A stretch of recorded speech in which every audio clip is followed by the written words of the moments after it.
модули 6 молия ва музди меҳнат. дар модули қаблӣ мо дар бораи саломатӣ ва бехатарии худ дар рафти кор дар хоҷагӣ маълумот гирифтем. дар ин модул мо хароҷотеро ки шумо бояд дар марҳилаҳои гуногуни барнома пардохт кунед ва чӣ қадар пуле ки шумо дар хоҷагӣ кор карда метавонед фаро мегирем. барои иштирок дар барнома ва дар давоми будубоши худ дар Британия Кабир кадом хароҷотро пардохт мекунед ва шумо дар Британия Кабир чӣ қадар пул кор мекунед? биёед муфассалтар дида мебароем.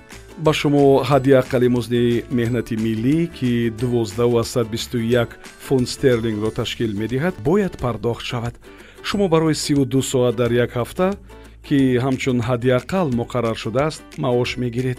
фарқ надорад, агар шумо дар як ҳафта камтар аз 32 соат кор карда бошед, корфармои шумо бояд ҳадди аққал барои 32 соат музди меҳнати шуморо пардохт кунад.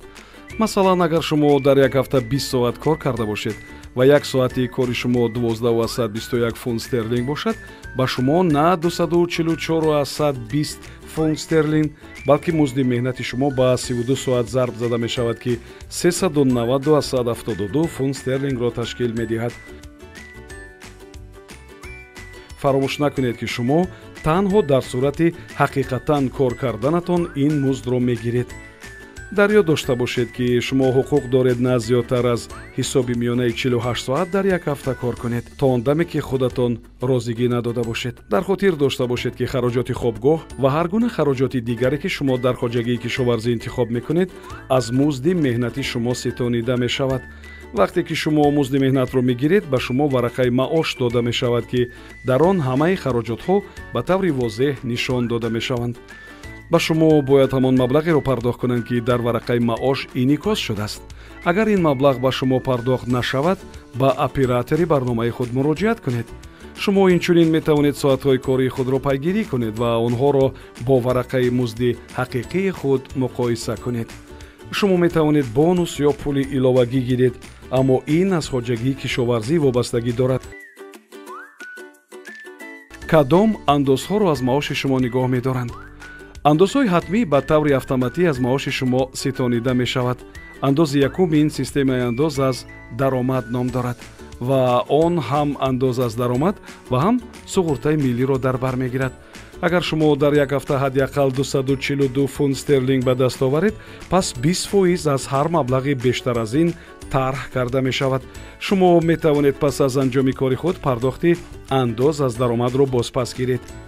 андози навбатӣ ки аз маоши шумо ситонида мешавад суғуртаи миллӣ ном дорад ва 8% аст.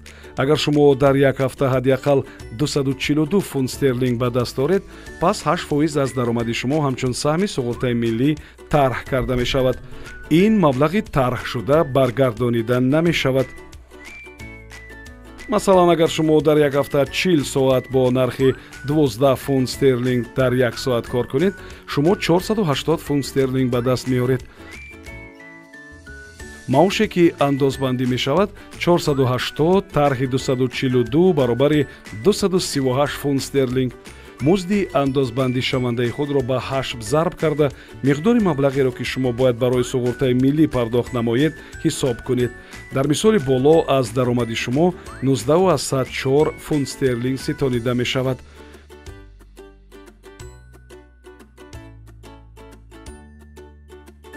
шумо рақами суғуртаи миллӣ дода мешавад ки он дар варақаи пардохти шумо низ пайдо мешавад.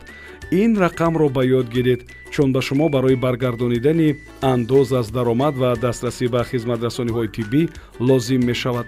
оё рухсатии бемориятон дар сурати бемор шудан пардохта мешавад? агар шумо ба сабаби бемор шудан ё ҷароҳат бардоштан кор карда натавонед, ҳуқуқ доред ҳангоми беморӣ пардохти аз ҷониби қонун муқаррар шударо гиред. барои мувофиқат кардан ба муқаррароти қонунии пардохтҳо барои беморӣ яъне SSP, шумо ҳадди аққал дар як ҳафта 123 фунт стерлинг ба даст доред дар муддати 8 ҳафта ва на камтар аз 4 рӯз пай дар пай бо шумули рӯзҳои ғайрикорӣ бемор бошед.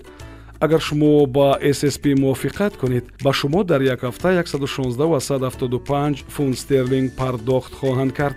шумо бояд корфарморо дар бораи беморӣ ва қобилият надоштанатон бо тартиби муқарраршуда ва дар моҳлати муқарраршуда хабардор кунед. ба шумо лозим нест ки дар ҳафтаи аввали беморӣ ягон далели хаттии тиббӣ пешниҳод кунед.